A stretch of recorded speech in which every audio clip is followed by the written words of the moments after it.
Today we're going to start the second part of Saturn through the houses. In the last video, we covered Saturn in the first house, 12th house, and the second house. And it's not random because those three houses are in the sector of the chart that relates to the self.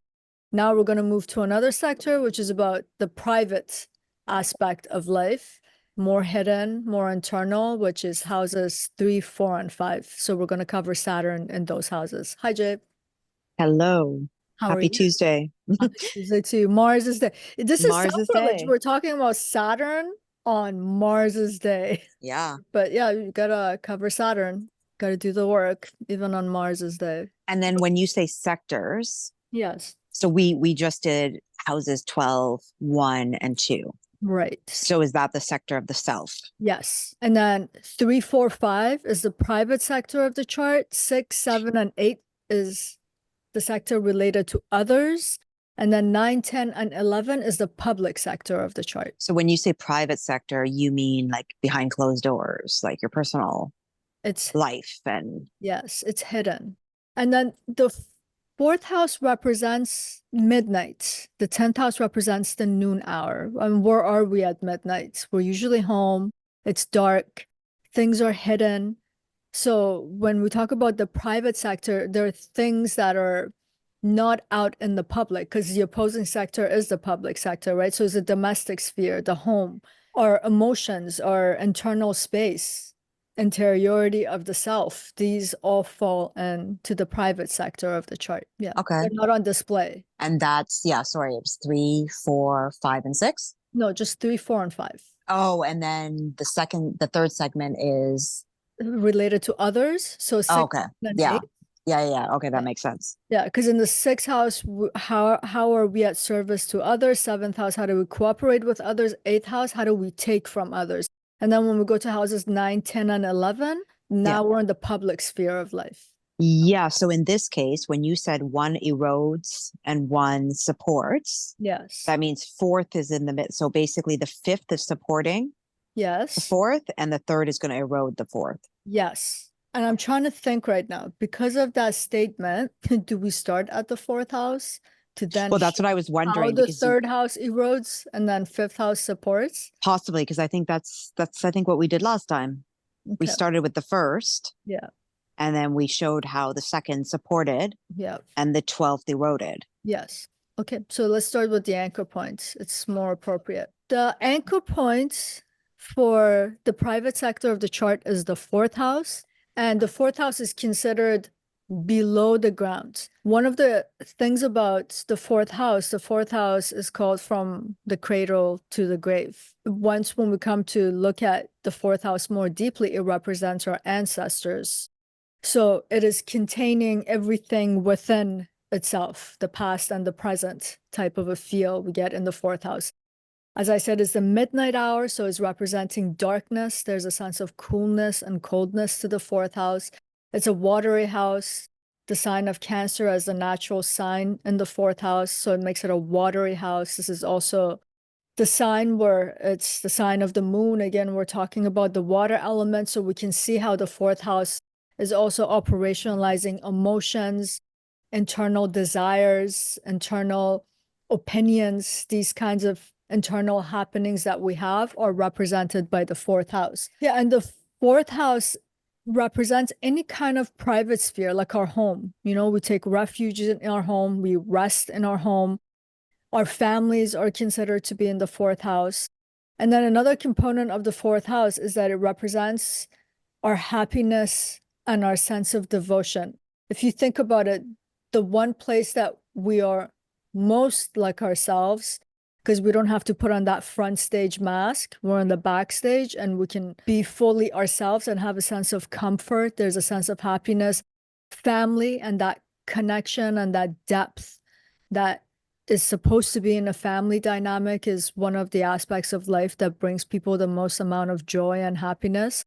So the fourth house comes to represent that kind of environment that can contain these kinds of emotions there. And obviously, everyone knows the fourth house is related to the mother because it's about nurturance, it's about cultivating. The fourth house becomes kind of like the first set of socializing agents in society, which is our mother and our families.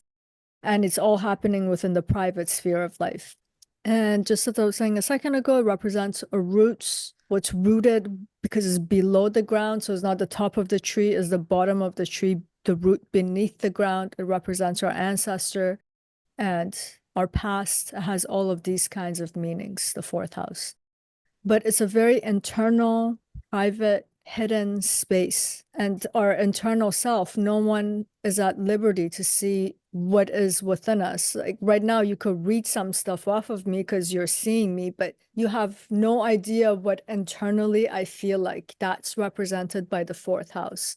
And that way it's hidden from other people. Okay, so when you say it's like below the ground, it's got its roots, so ancestors are there. Yes. So then I guess when we talk about the fifth, it'll be even lower, supporting it. The fifth house supports it, yes. And then we'll see, like when we come to the fifth house, the fifth house represents what we could call our karmic gifts, Okay. things that we bring from the past life, you know, so it's kind of like the things of the ancestors even are being Okay. supported in the fifth house. But we'll talk about things like that when we get to the fifth house.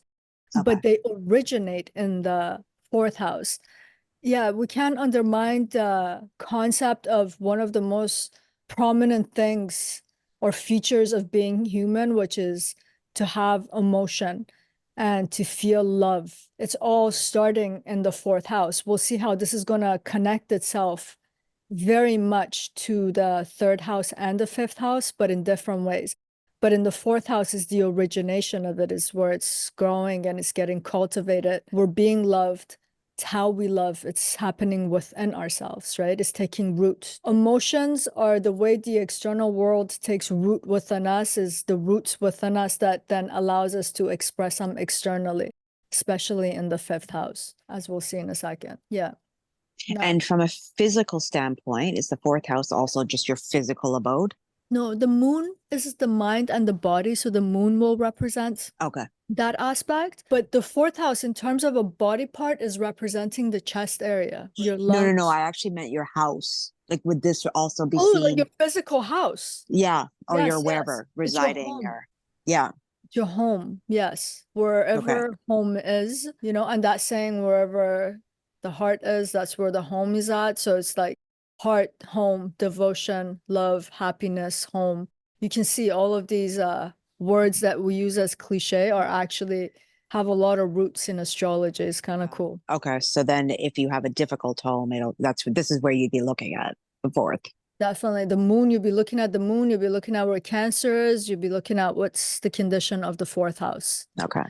Shall we bring Mr. Shani into the fourth house? I'm guessing, yeah, that might cause a little strain on your relaxation. Yeah. Can I just go through the keywords of Shani Saturn quickly? Yeah. Okay. So we're going to put him into his symbolism and his significations into 5 categories. In the first category, actually, to even before starting that, Saturn's key signification is negativity, which is like the negative sign, the minus sign, because is deducing and it's negating. Jupiter is the plus sign, hence being a planet of positivity and expansion. So this negative aspect of Saturn gets to be related to bad luck, failure, scarcity, poverty, stinginess, detachments, coldness, rejection. And then the second set of signification is about being pessimistic or pessimism, is about not having trust. So it's about distrust. It's about criticism, being critical, analytical, objective, rational. And then the third set of signification, it has to do with restrictions, limitations, which we're all familiar with. Most of us know Saturn by this symbolism. It has to do with any kind of disability that we have in life or when we're hindered from doing things. It's about subordination, ordinary people, the working class people, blue collar class people. And then the fourth set of significations of Saturn has to do with time, like passage of time.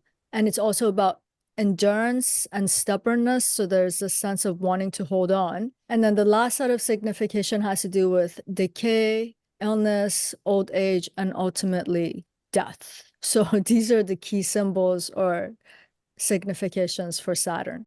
So now when we think about all of these and we're bringing Saturn into this emotional, wanting to love, wanting to be devoted, wanting happiness, we're bringing it into this kind of sphere. So right off the bat, we can see that Saturn has high degree of dissonance in the fourth house.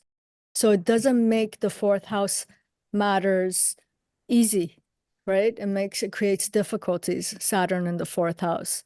Look, let's just go with the symbolism of rejection. One thing that we want from our families and one thing we want to do with our families is acceptance. So Saturn comes here and this becomes a theme. There's a sense of exclusion. There's a sense of loneliness, isolation from family.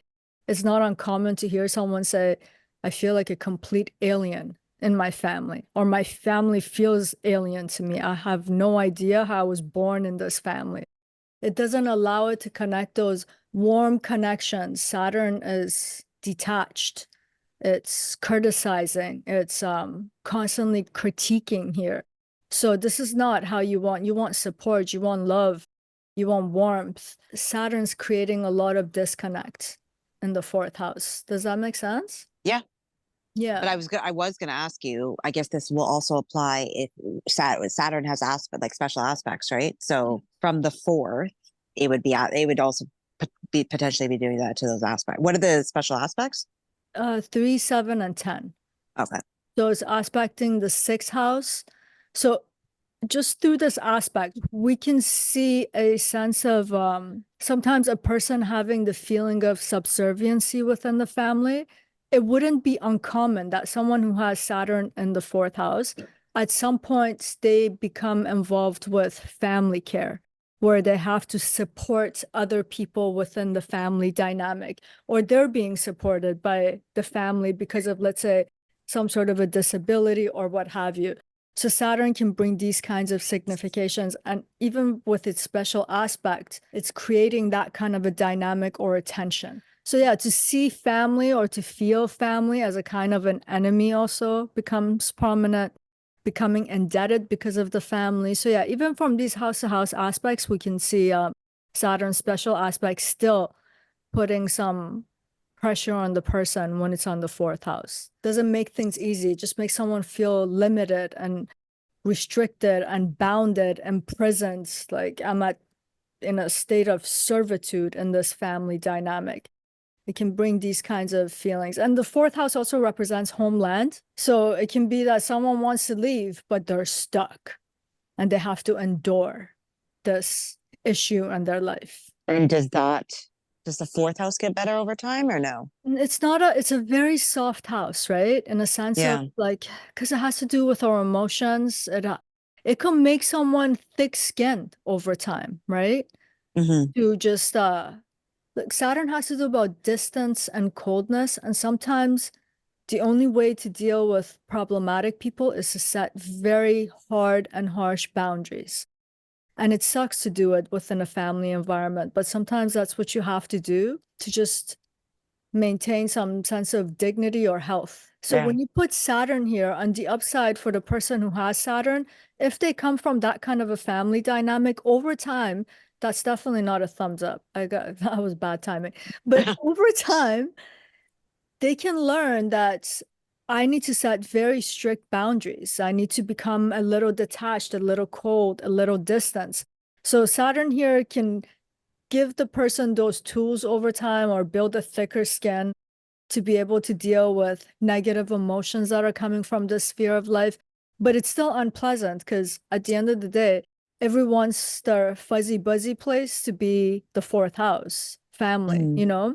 This is also about our own emotions. So the person could be grappling with a lot of negative emotions. But why wouldn't someone, if they came from a family where there was a lot of, let's say, criticizing and rejecting and lack of trust for the person, lack of trust for their abilities, because Saturn represents disability. So the kinds of emotional nurturing that they get is a kind of a neglect. Clearly, in life, that person, if they're grappling with those kinds of emotions from a young age, those are prominent emotions in later years in life too, right? But at the same time, Saturn could give someone a lot of endurance to put up with things that other people will fall apart. Like if you want, like some of the hardest jobs in this world are like nurses, you know? Like what they have to do, it's difficult. Saturn can have that thick skin to do something like that and to provide care for someone else. Saturn in the fourth house, because the fourth house represents devotion to take care of the elderly within the family or people who have disability or people who are sick, whereas other people would fall apart. But Saturn is still creating, or Saturn signifies these difficult situations in life that if we had a choice, most of us would prefer to spend lovely time with our families and not these more difficult terms of negotiation. Well, yeah, because most people consider even like after a long day of work, you go home and you feel like relaxed. But I Yeah. guess having a Saturn there, you don't even feel relaxed with your when you're going home. No, there's coldness. Saturn is tamasic, is about inertia. So the household could feel static, not animated, not exciting, dead, heavy air. It's cold. So yeah, it's hard to take comfort in the fourth house matters where you're supposed to take comfort. Yeah, most people usually it's their sanctuary, right? To go Yeah, home and just like relax after a long day or yeah, but if you have this, you're potentially coming from a bad day at work yeah, and then you're going to another battle at home.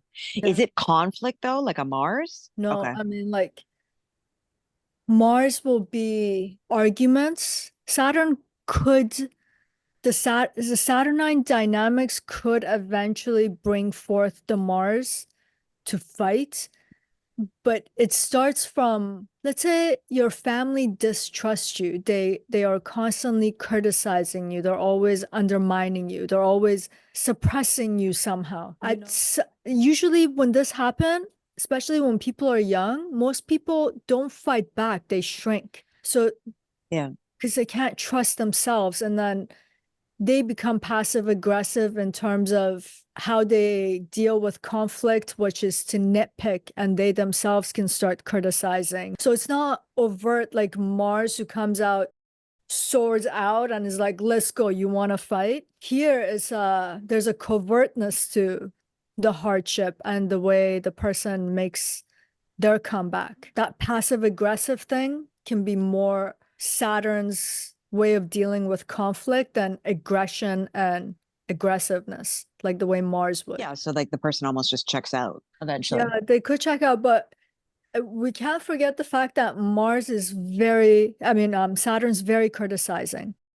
Hmm. So it could do that with the family too. I mean, it could have been brought up that way and they themselves have that criticizing nature. So it can create these kinds of dynamics for sure. And It's then destructive is though. it mostly is it just the family or is it also a critical relationship with the mother? Yeah, the fourth house, sorry, my chair thing dropped. The fourth house has to do with the mother too. And the mother is our first socializing agent in this world. Before we go to school to get socialized, and then our peers, our teachers, the public environment, even before the father, because the mother biologically and traditionally has the child against her own body for feeding purposes. So every gesture, this is how the child is learning. Every gesture, every touch, every tone of voice.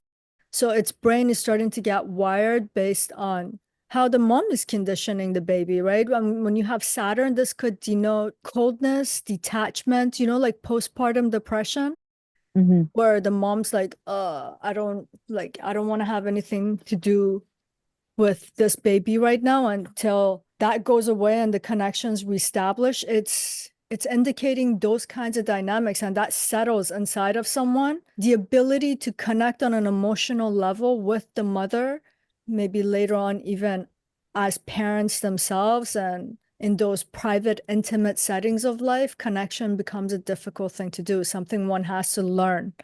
It's not first nature. Someone really has to try to learn it. Okay, but this could also be a person that like even later in their life they keep their mother maybe at arm's length distance or a boundary or Definitely, because Saturn's about detachment, coldness, objectivity. Saturn does not operate on an emotional level. It's very rational, you know? Yeah, because I know some people, like exactly like you said, when they're younger, they're Mhm. maybe held down or they just can't express it. But Yeah. once they got older and they were independent, they got to a point where it's like, okay, well, now I can kind of not necessarily sever that connection like a Mars, Yes. but kind of keep an arm's length boundary, just like draw a line in the sand, you know? Yeah, and on the most mundane kind of interpretation, like quick firing interpretation you could give to Saturn here is having a mother, for example, who's older, taking care of people or mother or family members who have disabilities, for example. It could represent growing up in a state of poverty. Mind you, though, I have seen charts with Saturn in the fourth house, and there was tremendous amount of wealth, and usually it's from property wealth because Saturn is represents time and Saturn holds and Saturn's static. So that concept of real estate as is related to the fourth house, it can become intergenerational because it's connected to the ancestors and it's very much rooted and Saturn likes that. Saturn's another symbolism that can come into play here. Saturn represents tradition. It's conservative in a sense. It likes history and traditional things. So you can have a traditional kind of a family who have what we would call like old school way of thinking. So you can get these kinds of very like mundane interpretations and symbolism out of Saturn in the fourth house too. Okay, so you could come and then eventually once you get older, you're trying to escape from that way of being. Most people at some point try, right? Yeah. Yeah. But does having the Saturn there keep you there?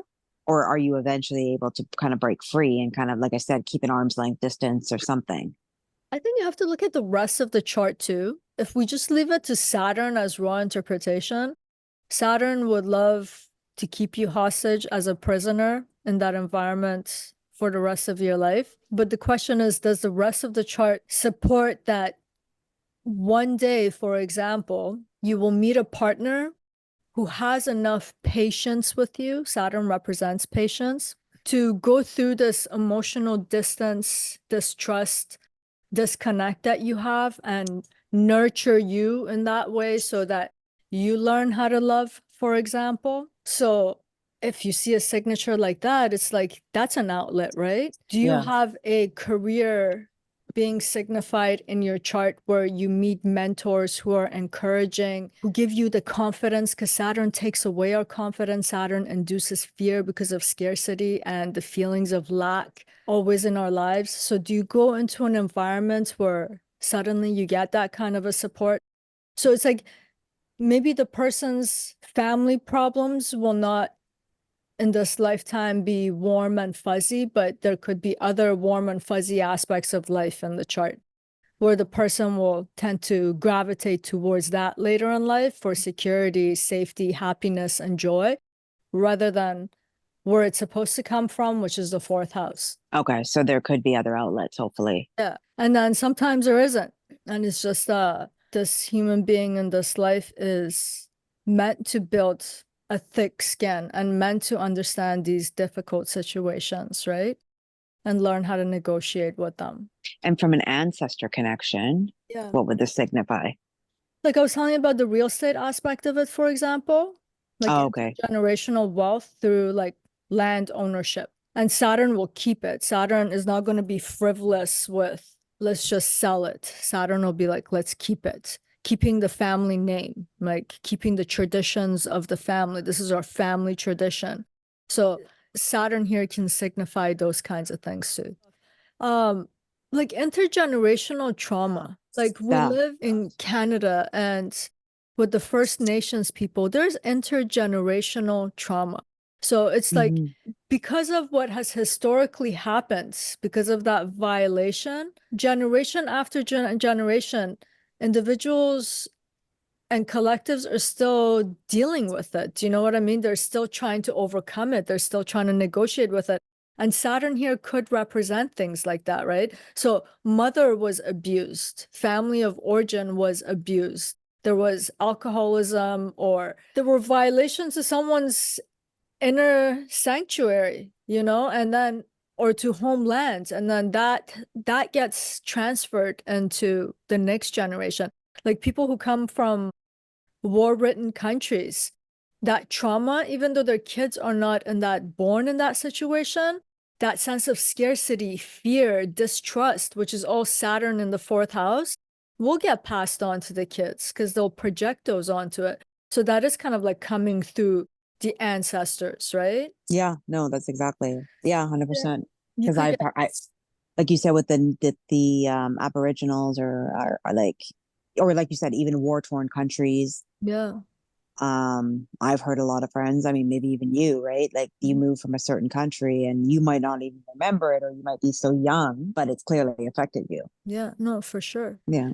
So yeah, Saturn could come to represent that. But when I look at like all the meanings of Saturn, the one that is most heartbreaking for me in the fourth house, when I think about it, is someone who experiences rejection from their family, right? Since Saturn very much has to do with rejection, negation, naysaying, exclusion. These are hard things for someone to negotiate within a family dynamic, or if they have these feelings as prominent feelings within themselves, because the fourth house represents our emotions. So self-rejection here, rejection of one's emotions, distrust of one's own emotions, distrust life could be happy, that there could be a happy environment somewhere. So these are very difficult things to negotiate with. But Saturn, because it represents time, and we know with time comes maturity. So it could bring a certain wisdom out of a person because of the degree of hardship one experiences through life. The way they can perhaps care for other people who are disenfranchised and who go through the same kind of emotional battles or traumas, that person will have good understanding of those situations. But Saturn in the fourth house, it's cold, right? So it starts to take the emotions to the negative spectrum of them rather than the positive and the happy spectrum. So are you always pessimistic? It might be the first instinct, but someone could condition themselves to look at the record in life. It's like, yes, I was pessimistic, but 50% of the times things turned out all right. So maybe I don't need to be pessimistic all the time. But the default mode is probably pessimism, is probably being critical, wanting to stay at a distance and to look at things from the outside rather than being on the inside. And the fourth house is all about the inside. So the person has to learn how to do these things when Saturn's in the fourth. The fourth house also represents love. Like devotion is a form of love, right? It's the kind of love that's in the heart and we just hold it within. So Saturn here could also, because Saturn has this stubbornness to it, it could even stay devoted because it feels love, the person with the Saturn placement, to people who might necessarily be worthy of that devotion and love either. Because Saturn holds and Saturn doesn't want to let go, and Saturn's stubborn and Saturn will endure.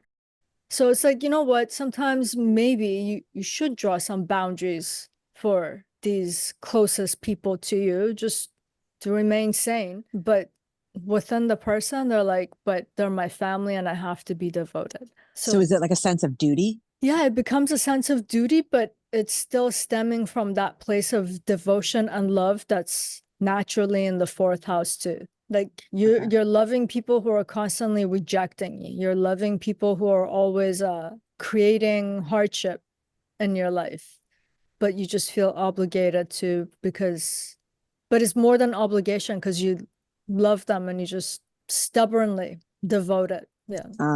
Just a side note. Aspects of Saturn to the fourth house could also create these kinds of dynamics. Saturn in the fourth house could create these kinds of dynamics. Sorry, go ahead. No, I was going to say that I know somebody, the way you described that fourth house, like family rejection, all these type of things, needs to keep boundaries, but there's probably a sense of devotion. They feel like it's their family, Yeah. but they don't have the placement of Saturn in the fourth, but their fourth lord is sitting in their 12th with Saturn. Yeah, well, that's like the next closest thing, right? Because even when a house is empty, people assume like, oh, I don't have anything here. No, the lord of that house is sitting somewhere. So if the Lord of the fourth house is sitting with Saturn, the fourth house, you can tell how the fourth house is being operationalized. Saturn has great say about it. Saturn Okay. will influence it. So yeah, we can't overlook the Lord even if there's nothing there. That's the next closest thing to having a planet in the house. Where is the Okay. Lord in that house? And if it's in the 12th house, the 12th house is also not, you said the 12th house, right? Yeah. Yeah, the 12th house is also not an easy house. So this person, yeah, it's going to be dealing with a lot of this Saturnine qualities. Okay. And So then yeah, you because have to look at the rest of the chart too, right? Where are Saturn's other signs and all of that, the rest of it too, the aspects. Yeah. No one's house is technically empty because it's just that that Lord has gone to another house and it's being operationalized through that house. But it's still the Lord of that house. So it's going to bring that flavor into that particular house. they don't realize you have to look at divisional charts, and just because you have something placed in your D1. But Diva is just telling you bit of the story, but like, how is it getting operationalized? How is it actually functioning in the background? Like, you get to see behind the machine. You know, when you look at your watch, you just see the numbers and the two handles basically. Yeah. But when you take a watch apart, all those mechanisms behind it, that's just making this coordination between, and the second handles, between these three handles is very complex. Astrology is just like this. The mechanism behind the D1 or all the divisional charts, the nakshatras come in and it's making this big cosmological clock work. And then someone has to learn how to not only read the time from the front that is 4 o'clock, but how is it 4 o'clock right now? So when you're doing an analysis, not to get off topic, but just since we brought this up, Yeah. like how long does it really, like it's a lot of, like people probably don't realize, like they think you're just looking at one basic chart, but you're actually studying the connections between all the interchart, like not intergenerational, what's it called? The divisional charts? Yeah, divisional, that's the word I'm looking for. They all have to link, but D1 is your basic original base map. Yes. Can But you then when you one zoom second? in, My yeah. cat is going crazy. Hold on. Oh, Sorry, go ahead. I was going to say, like D1 is when you go on Google Maps, you just see a macro perspective. But Yes. your divisional charts is when you keep zooming in to that location. Yes. Okay. Yes. Okay. Yeah, and you have to you know what? Astrologer who's apt at astrology can look at a chart from a glance and tell you 100 things. But if you want to understand the mechanism of why your life is the way it is, where is all of this going, the astrologer is going to need time to study, to do the analysis, to give you the depth that you're looking for. It's a lot of calculations and a lot of investigative work. This is one of the reasons why astrology is in the eighth house. It requires investigation. It's in the dark, and someone has to actually go in and penetrate and go deep into the darkness to extract what it is that someone wants. So yeah, from a surface level, yeah, when you see a Saturn in the fourth house, the ruler's over there, and then the signs are over there, the dispositors are like all the obvious. Someone who's practiced enough at a first glance, 100 things will come to them. But is that all you want? Fine. Yeah. No, I think it's, well, that's why I Yeah. kind of brought it up, because I think it's changed. I think generationally, Yeah. maybe in the olden days, their concerns were, my child's going to get married. Am I going to have children? Am I going to, all these basics, like superficial. Yeah. But I find today's generation wants to know actually more deeper, Yes. like more understanding. Okay, so if someone was looking at this, if someone had a Saturn in the fourth or related to the fourth, or and they wanted to understand maybe their mother trauma or their generational trauma or mother trauma, they would probably want a reading that goes more in depth. Yes. And normally when you do a reading like that, how long does it take you to prepare? For me personally, I take 3 days. Okay. So in that 3 days, it's kind of enough for you to go through all their charts. And Yeah, it's like a full 3 day of work. Yeah. I guess I'm just asking because I know a lot of people with mother issues and family issues. But yeah, I think something like that specifically, like you're not just asking when you're getting married, like a lot of people who have this mother wound or family wound or generational trauma, they're looking for like a why, or let me understand, like where is it coming from, or how is it coming from? Yeah. So for something like that, it's a more in-depth type of Yeah. analysis. Definitely. Yeah. Yeah. Okay. Yeah. Well, on that note, the On that, supporter, the the supporting supporter, house. I think we should look at the eroder first, if that's a word. The eroder. Okay. Okay. Why Eroder. not the Um, erosion of the house? yes, the erosion of the house. Is she gonna jump? Yep. Okay. She starts meowing and then she won't stop till I pick her up and I place her somewhere and then it's over. Aren't cats in general though high maintenance like that? They're not like Yes. dogs. Yeah, and you know what? They torment you by ignoring you. So the minute that they're asking you for attention, you just panic. You're like, yes, please. What can I do for you? Yeah, she's so funny. She just laughed again. I don't. Okay. So the third house. The third house is below the anchor point of the fourth house, and the third house erodes the significations of the fourth house. And the reason for this is the fourth house is where we're developing all the emotions. We're very devotional. We're trying to nurture this family dynamic. It's all about nurturing and caring. It's a very caring environment. The third house has a bit of a selfish slant. So the third house comes and says, well, what's in it for me? How do I take my own internal emotions and the desires that are coming from them, go and do stuff for myself? So the third house has these kinds of meanings. It's a very self-oriented house, is taking the emotions, but directing it towards the self and what the self can get from it. That's why the third house comes to be related about our ambitions and how do we go out there and get certain skills? How do we learn things? Because we're trying to take our emotions and make them something tangible in the world for ourselves to meet our own personal desires. So the third house has these meanings. We'll even go so far as compete with other people to get what we want. Yeah, it's very ambitious, it's very passion oriented, but it's all how do I do things for me? So the third house has the slant, and this is why it's eroding the fourth house. You can think of the third house as the child of the family. And yes, we love the children of our family, but they just take from the family. It's like, what do you got to give me? Like, give me more emotions, give me more nurturance, give me more care so I can do stuff of the things that I want to do. This is actually part of childhood and being a kid. So it's detracting from the resources of the fourth house to make its own desires tangible. It has a self-orientation. Yeah, So it's about, is this like the spoiled child?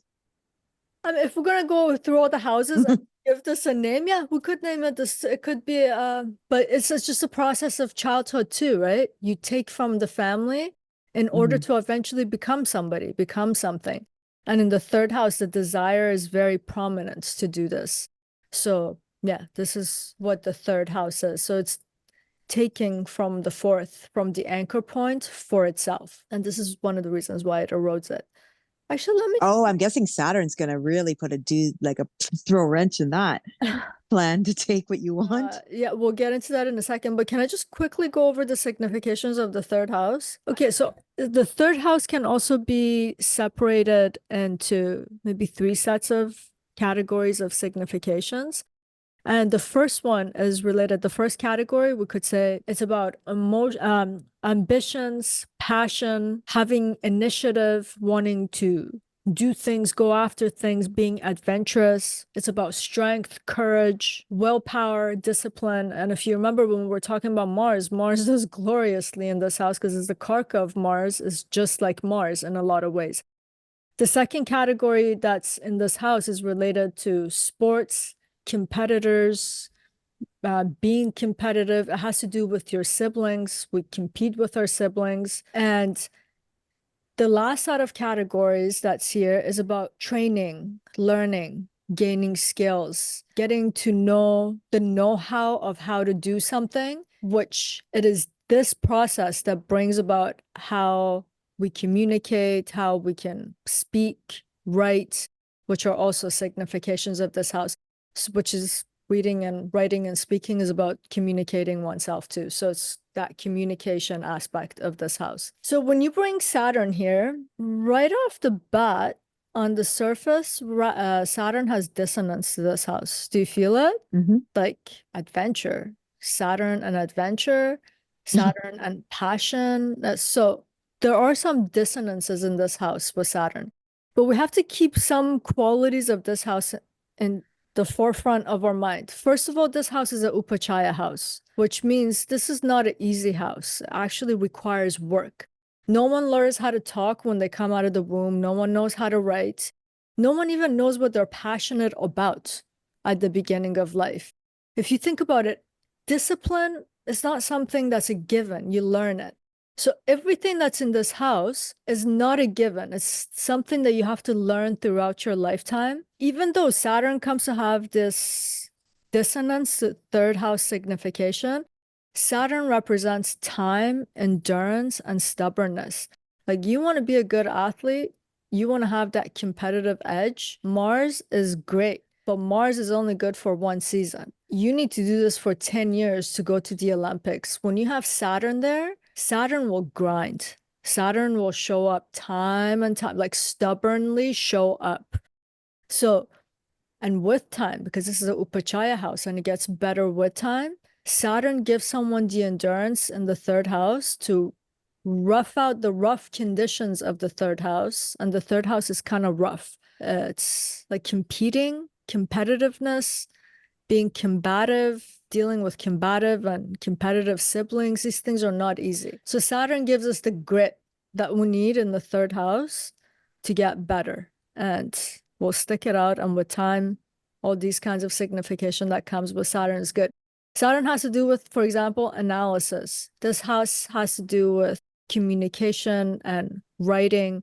So it can bring a slant to these kinds of things that's actually effective and good in the third house, right? Do you see it? So it's basically like, unlike Mars, who's just going to quickly rush through that, Yeah. Saturn's going to give you that grit.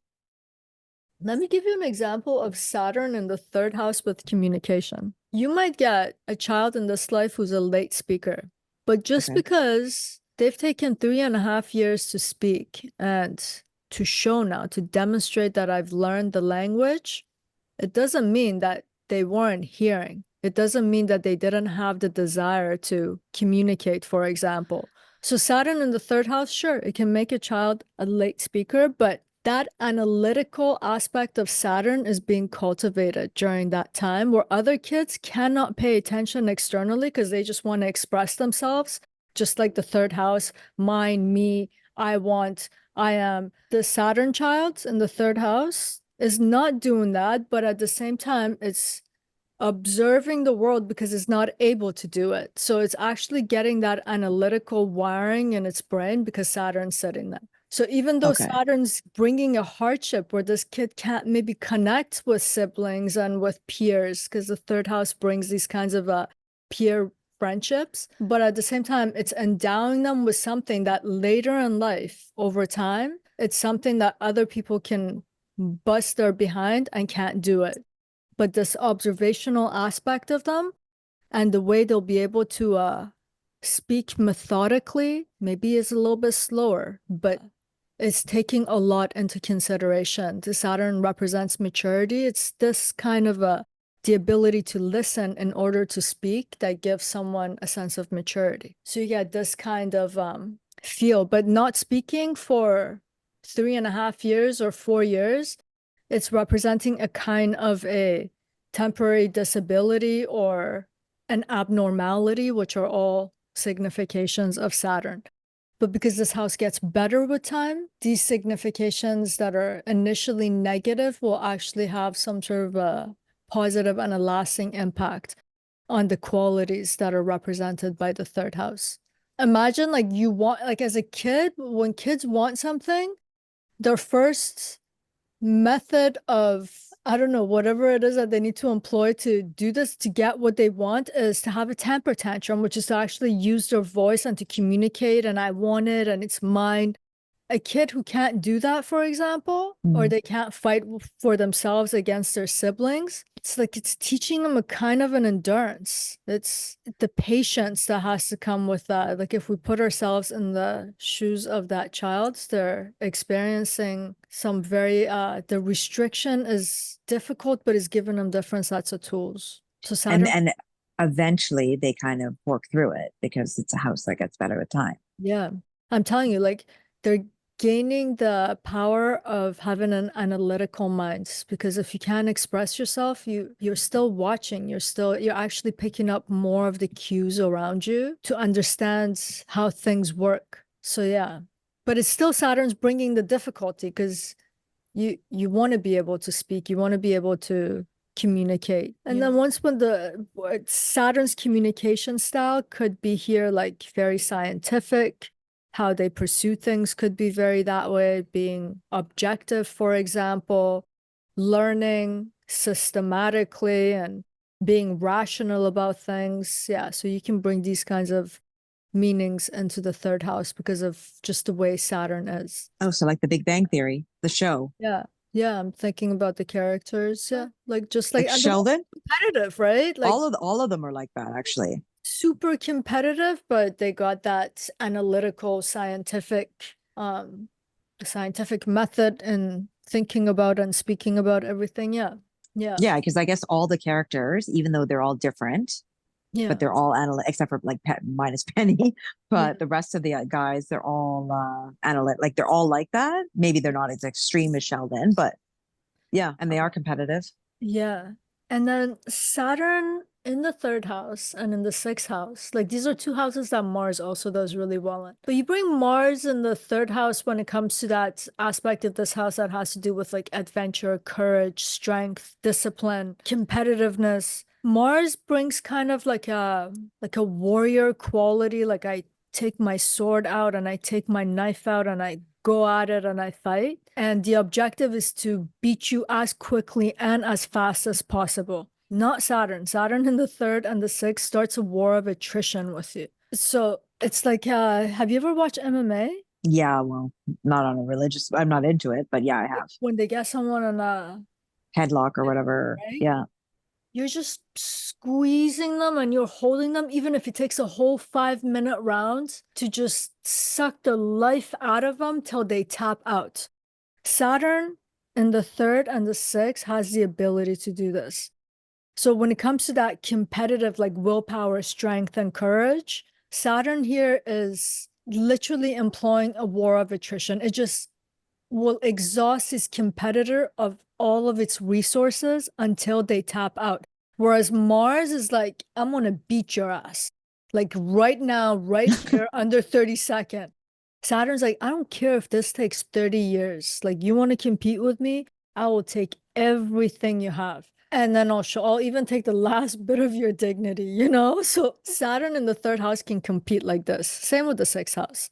This is one of the reasons why in a Dashanta house, that's like the sixth house, that's so difficult. Saturn can defeat its enemies. And then in the third house, which has to do with your competitors and dealing with all these Martian qualities, and because Saturn gets better over time and learns how to do these things, these are the kind of methods Saturn employs in the third house. Okay. And basically by having a self-absorbed kind of way of looking, competition Self-orientation. oriented, yeah, Yeah. it's eroding basically that fourth house, which is supposed to be family or like for the Yeah. family or for devotion. Yeah, so Saturn, having Saturn in the third house, for example, you might find a kid who's persistent and stubborn that they want to go to this sporting camp, for example, that's super expensive and beyond the family's means, but they just won't stop until they get it. Their determination comes with such persistence, stubbornness, and endurance that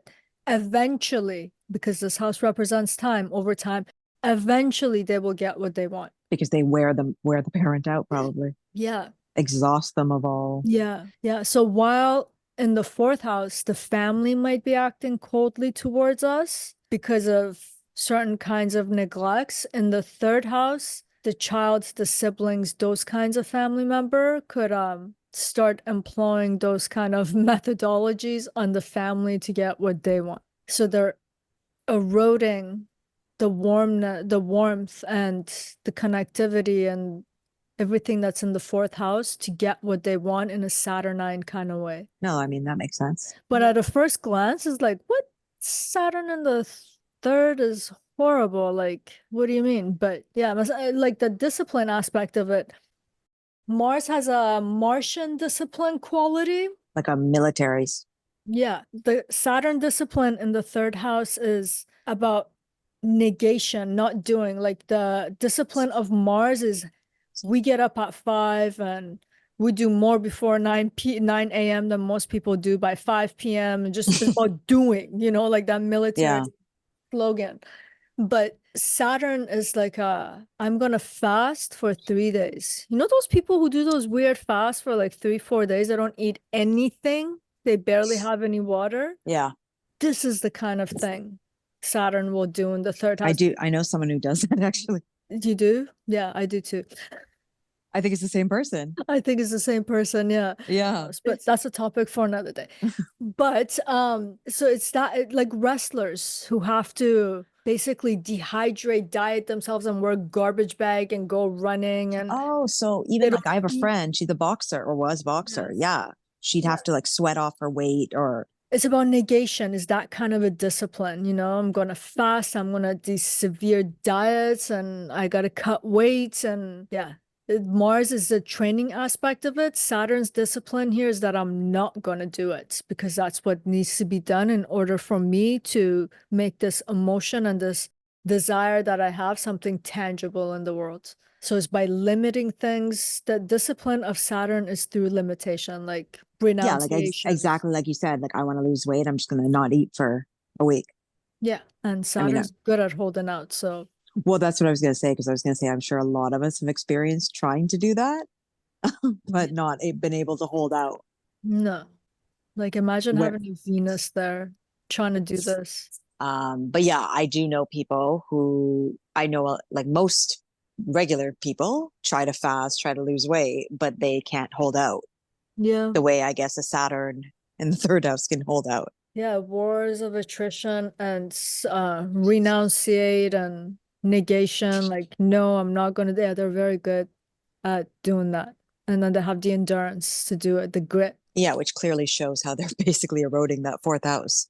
right? Yeah. Yeah, because even like the fourth house, I mean, so much of our happiness comes from food, like dinner time. So yeah, it's even not even giving that to the families. Like, I can't eat with you guys. I'm on a diet. But I think some people also, and I don't know if they have the Saturn sitting there, but it wouldn't be surprised. They almost get to a point where they're just like, they don't eat for enjoyment anymore. Yeah. They eat to survive. That's a kind of a discipline, right? And you're being rational. Like you're being, to me, for example, personally, yes, food has to nourish my body, but it also has to nourish my soul. Mhm. I have kind of like a wishy-washy, feely about food. But how rational and how objective do you have to be that everything's just calorie in, calorie out? And food is just a basic necessity of biology, that's a Saturn thing to do anyway. That objectivity, cold, distant, rational kind of way of thinking, like measuring everything But you're also kind of like that, are you not? to the degree that some parts, but Like like you I'll actually have more a piece than of chocolate every day. no, but exactly, but it's structured. Like your brother, I Mhm. find if he wants to eat a whole pizza, he'll eat a whole pizza. But Yeah. if he wants to starve himself, he'll also do that. But I find you're actually more disciplined Yeah, in over. I just know, like, how do I say this?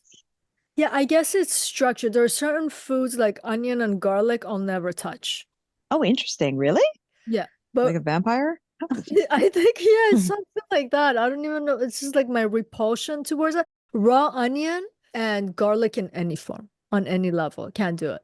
So yeah, there's just certain things that I won't eat. And then I just feel like yeah, I'll never eat till I'm full. Yeah, there are certain structures. Yeah, so you're structured, right? But I still eat You, for pleasure. I'm not going to be like, I'm going to go on a cayenne and like water diet.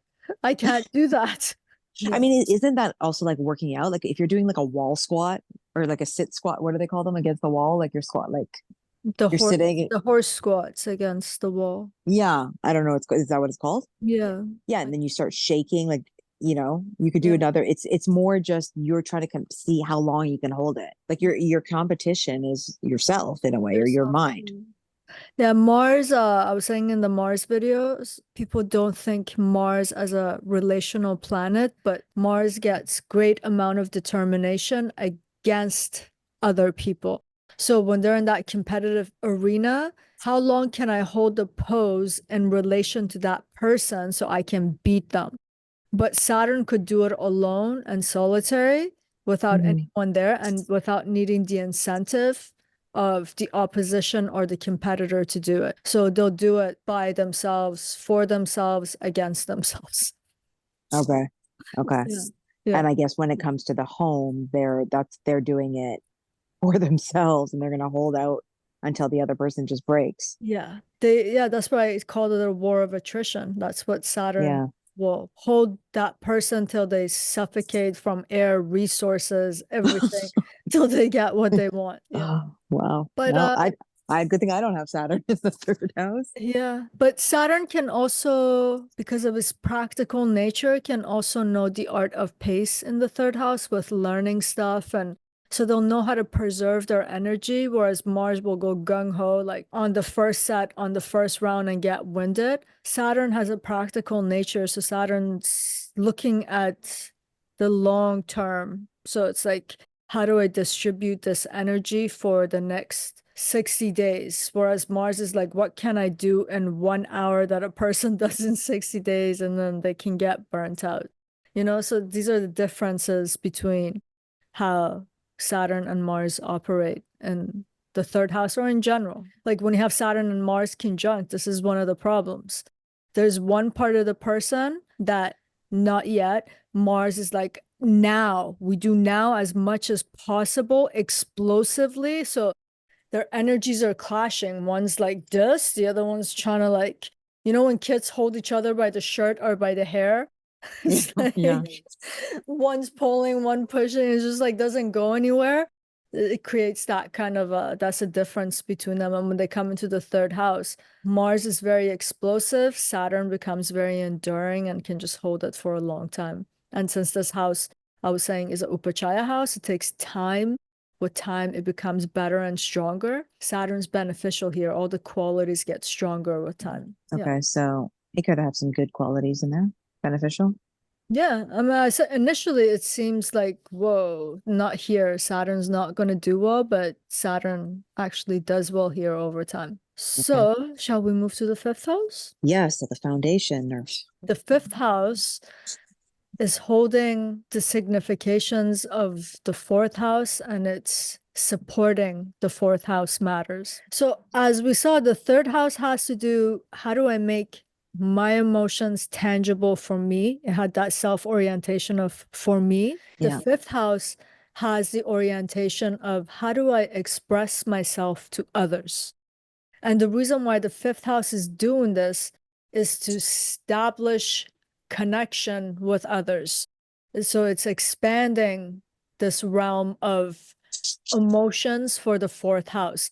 Hence, this house is related to love and children. What happens when we love our romantic partner? We're expanding the horizon of our hearts. We're expanding our realm of devotion. We're bringing more happiness. These were significations of the fourth house. When we have children, we're expanding our family, more to love, more to be devoted to. So the fifth house allows the fourth house qualities to expand now, but getting expressed externally. But it's not like a public sphere. It's not like love for anyone or anything.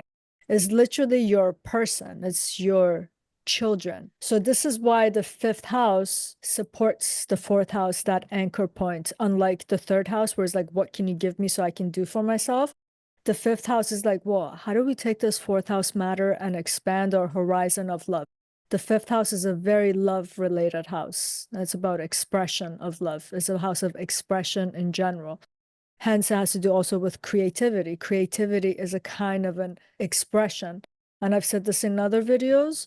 True creatives create from love. It's love and devotion.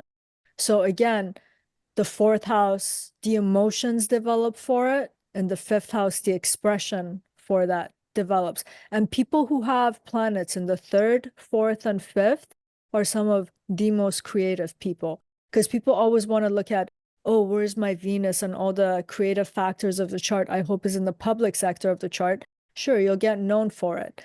But are you actually from your core, from the heart of you and the essence of you creative? That's coming from this private sector of the chart. Do you see how I'm making these correlations, or am I making sense? Do you want to just give, you didn't mention, just because you mentioned the significance of the third and the fourth house, Yeah. do you want to just give the like what the fifth house is? Sure. So the fifth house, the primary thing that we have to think about is expressing our internal content to others.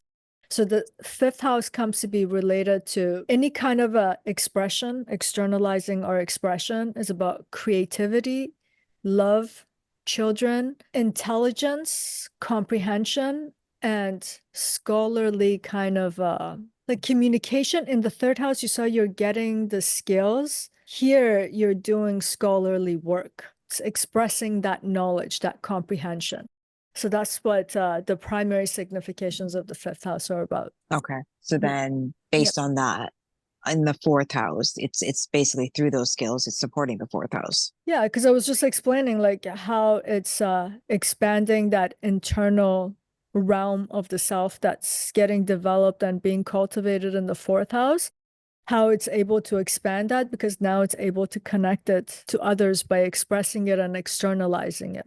Okay, but then if when you put Saturn there, it's probably going to restrict that.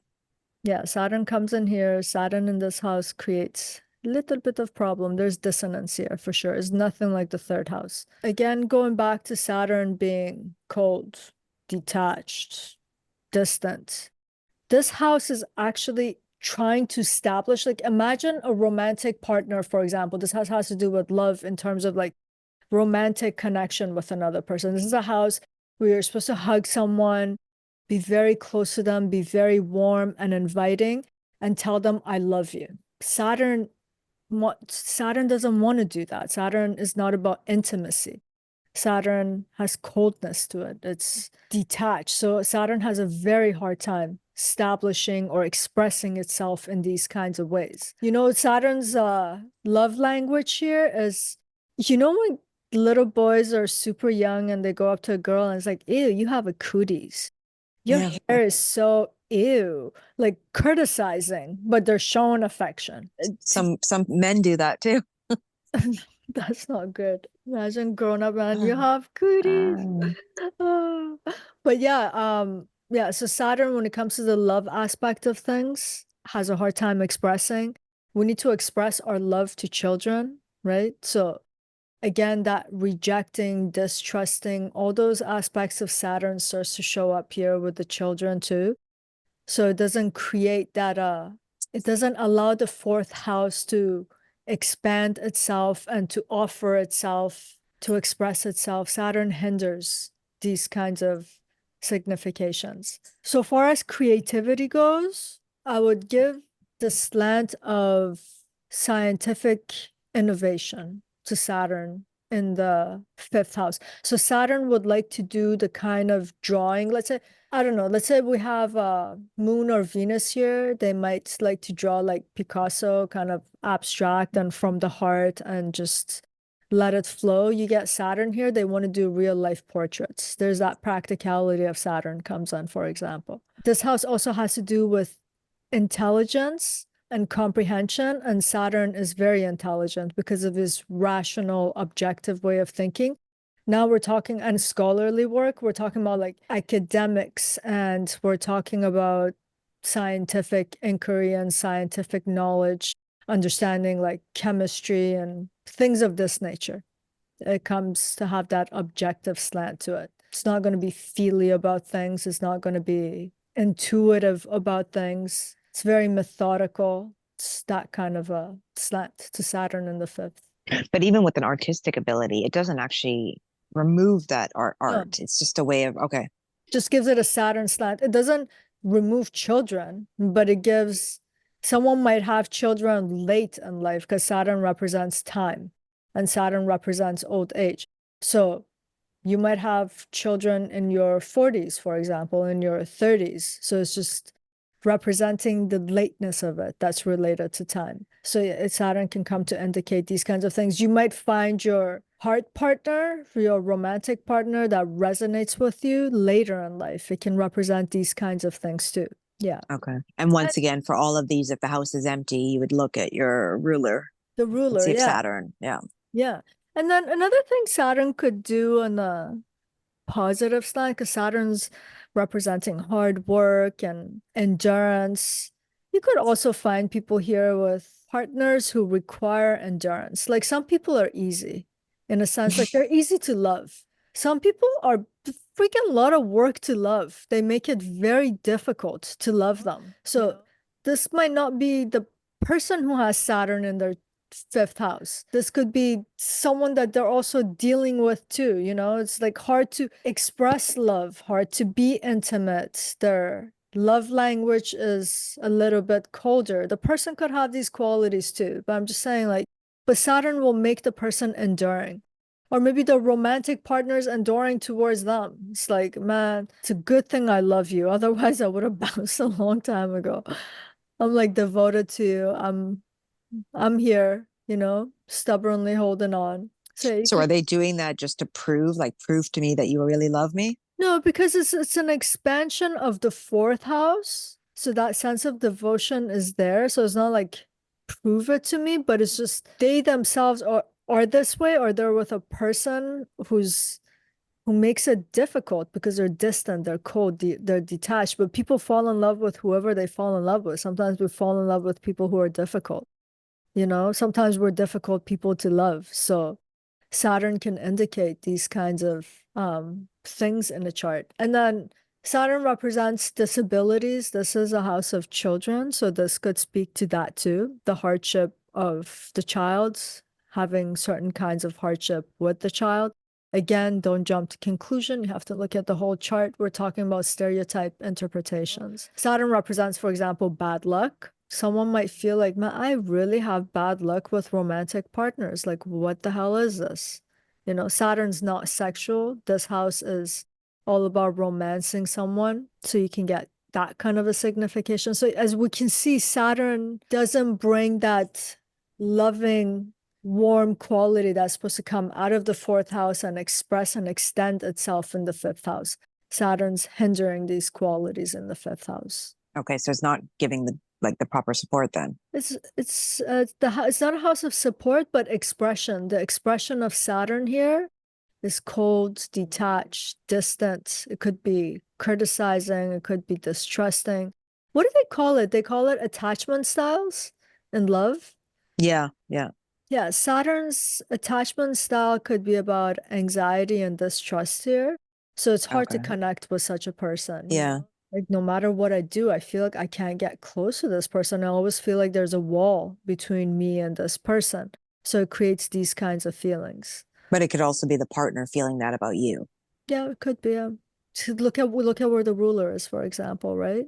Yeah. Yeah, what's aspecting it? Yeah, you have to look at the whole dynamic, but yeah, it could. So Yeah, Saturn here, though, it doesn't deny children. no, Okay. but it could indicate like having children later. Maybe the ruler's gone into the 10th house and the person's very career oriented. So it's not even a bad thing in their own head. They Yeah. want it that way, you know? So you can't just look at a chart and just assume this is a negative thing. It's like, how is a person experiencing it? What is their subjective perception of this? Yeah, that concept of Saturn and time, it's even from the visible planets, the longest one to transit through one sign. It just takes time. That signification of Saturn, wherever Saturn's sitting, it brings that with itself. Things take a while. It's not in a flash like Mars. It's not going to fluctuate from one thing to another thing like the moon. It just maintains in a stern way. Slow and steady wins the race. In the third house, for sure it does. Yeah. And I guess like you said in the sixth house. And yeah, in the sixth house, Saturn does well too. Yeah. Wars of attrition, Saturn will win. But yeah, like in a house like the fourth and the fifth, where it's to do with devotion and connections and And love, love and yeah. happiness. And yeah, we're talking about, in some ways, when it comes to the third, fourth, and fifth house, we're talking about the security paradigm. Because the third house is trying to get the things that it needs for itself so that it feels secure. The fourth house wants to be rooted and anchored within the intimate settings of life so that it feels secure. The fifth house is securing some third element in this life, like children and your love, to have that sense of security, and is even providing the security now because it's expressing its love. Saturn is a planet of insecurity in a sense that Saturn brings fear because Saturn brings scarcity. Saturn brings lacks and gaps. Saturn says no. So when Saturn comes to fourth and fifth, it amplifies the feelings of insecurity, whether for us, because we have it in our chart, or for other people who are being represented by that sector of the chart. It's just that coldness and lack of intimacy in Saturn doesn't allow itself or others to feel secure and the ability to take a bath in the warmth of love. That's the, poetic. the bathtub turns into one giant ice cube. Okay, and that's why you said it. It likes the 12th house because there's nothing to care about in the 12th house. Yeah, and nothing's gonna hold Saturn down. Saturn has nothing to hold down, so it's like, ugh. Yeah, but whereas in the fourth and the fifth, yeah. Yeah, it has to do, it's so relational because the fourth house is saying something about your relationship to yourself and the relationship to the closest people in your life that are as close as human beings can get to you in this life, at least in general.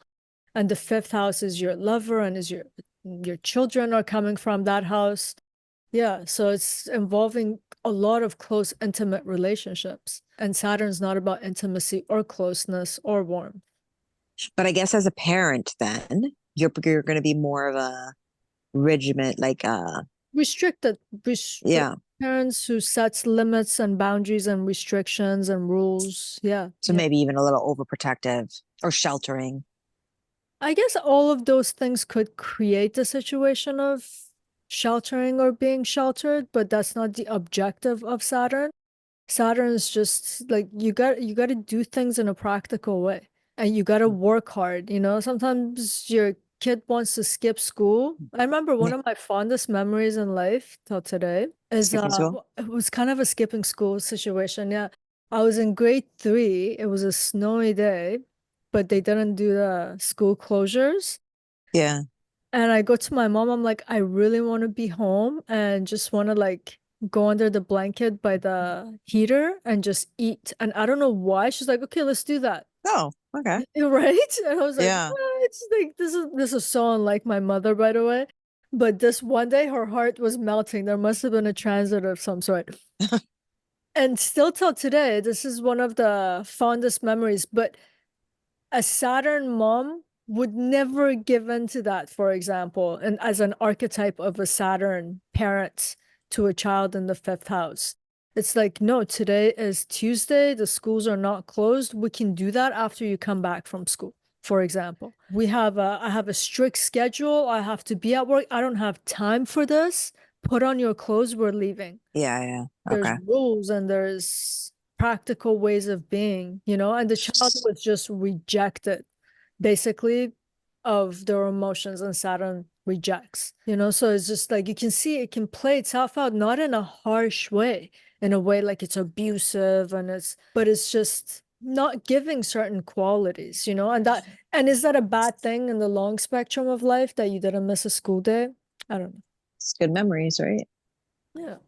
Child. But I guess then that could also play out in a romantic relationship where you're very structured and, your partner wants you to stay home or go on a holiday. And Yeah. you're like, no, I have to be at the gym and I have to be at work and I have to be Yeah. this and we can meet for dinner at 7, but then I have a early morning the next day. And Yeah. Practical, scheduled, methodical, especially if Saturn's in Cap. Yeah. So you can get that kind of quality for sure. Or you know what? Your romantic partner might be older, or you might be the older person, because Saturn represents old age too, right? And then as we get older, I don't know, I would never go to a club today on Saturday.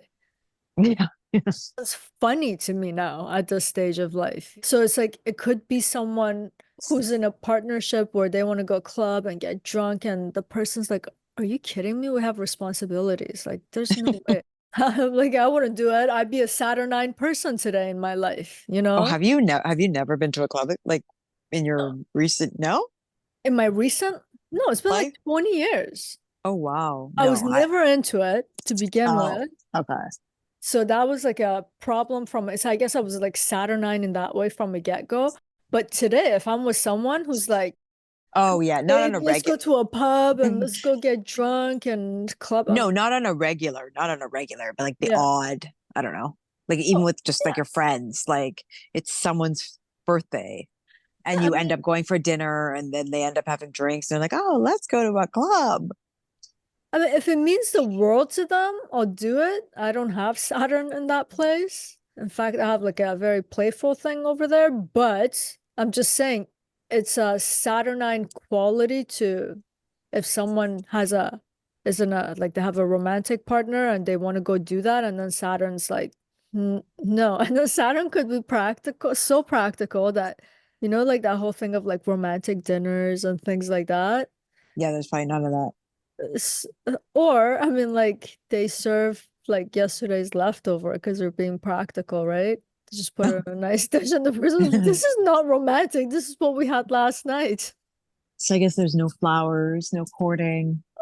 It could be, but it will have like a very practical slant to it. It's like flowers on your birthday and our anniversary, but that randomness of it Yeah. might not be there.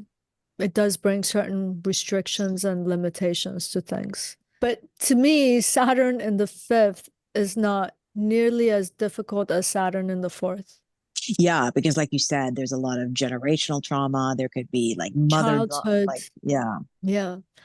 Because I feel like even Saturn in the fifth, yes, you're dealing with children. So again, you can start to do that. There could be that element symbolically of rejection, detachment, coldness, which is very hard for children, for a child. But Saturn could also just bring practicality Mhm. or things of that nature. A certain kind of a discipline that's restrictive is not, whereas in the fourth house, it starts to take the slant of neglect because of that. There's so much emotion in the fourth house. There's so much intimacy. In the fifth house, at least there's a back and forth. In the fourth house, you're just supposed to give it, Yeah. which makes it, I feel personally, it makes it more difficult in the fourth house. It's like to not have a supportive family, is to be rejected by your whole family is very difficult. Well, yeah, you're basically alone in the world. Yeah, and you just don't feel rootedness because it represents roots.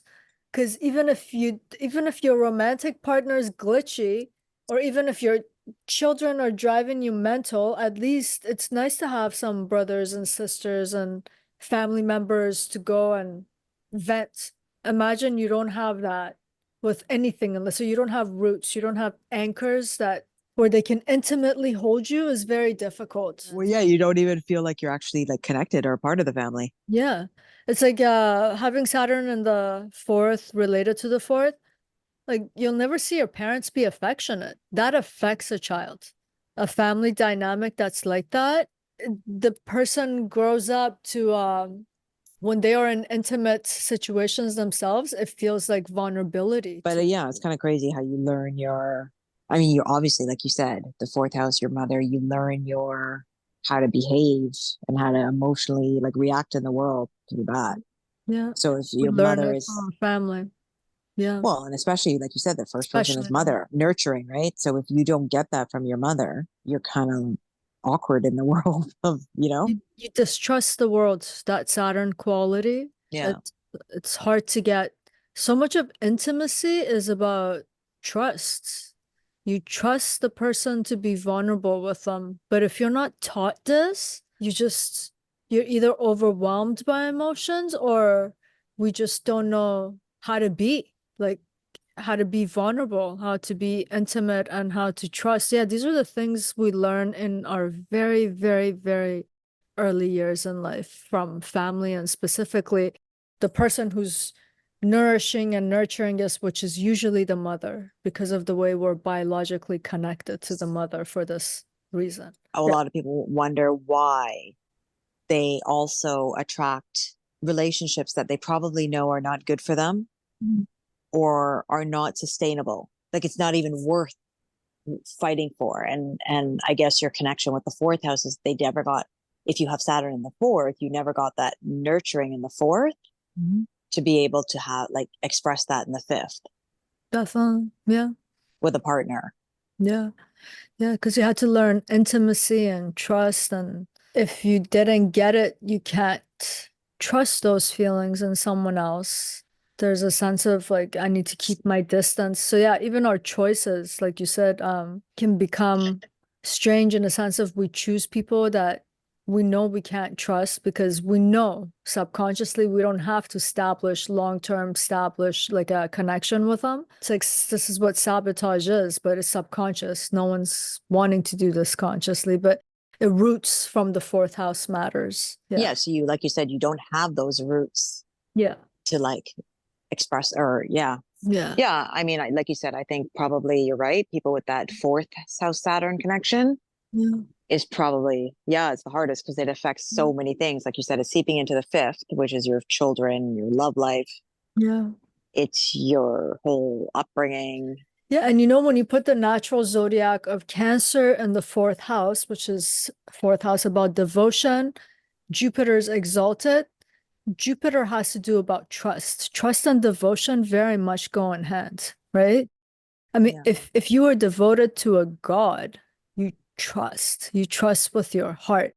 And when Jupiter comes here, Jupiter establishing that kind of trust that allows you to be so devoted. And then the opposite of that is to have distrust.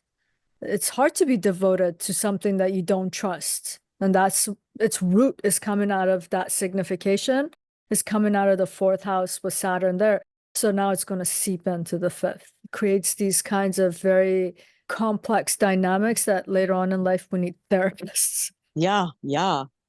You I know? mean, But we can thank the ultimate being for not putting two Saturns in the chart, where one could end up in the third and then one like in the fifth with the fourth sandwich in the middle. It's like someone who's just all emotion geared towards themselves in the third house and war of attrition. And then in the fifth house is like no. And then in the fourth house, yeah, that would be a disaster.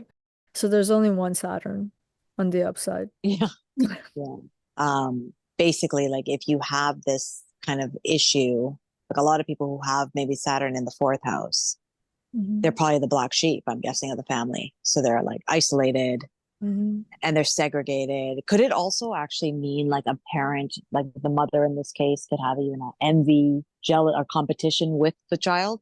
Or is that more third house related? No, not competition, but the parents could make the child feel like children need to feel special, for example, Yeah.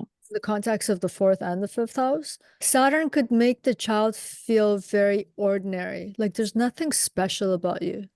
The Yeah. practical, well, I'm not going to praise you. Children actually do need that acknowledgement and praise, you know? And then one of the things that could happen in the fifth house, for example, coming out of the fourth house, the person is constantly looking to their partner for validation to an unhealthy degree because they didn't receive it, or they could become invalidating themselves. So these kinds of things, these kinds of dynamic can come from. And to go back to your earlier, the thing that you said, is not so much like Rahu. Rahu represents outcasts. Oh, the black sheep. Yeah, the family. Okay. Yeah, but Saturn represents the underclass, the disenfranchised, the people who are struggling. So they can feel that way in their family, or their family can make them feel that way. So that's a kind of a black sheep feeling in the family. It's like, why is my sibling getting this preferential treatment? And why am I being treated like a freaking servant? So you can get these kinds of dynamics when Saturn's cruising around the fourth house. Okay. And then that always is going to seep into the third or to the fifth. Yeah, because what you learn is what you're going to express in terms of how you love other people. It's either going to recreate that dynamic because that's how you behave, or it has created insecurities, lacks, and gaps where the person's now trying to compensate in ways that's burdensome to other people, or is just not able to establish connection and to feel the intimacy and love. So Yeah. Okay, so it's someone who's gonna not take compliments well or not trust that they really, when they get a Yes. compliment from Yeah. us, like a love partner or something, Yeah.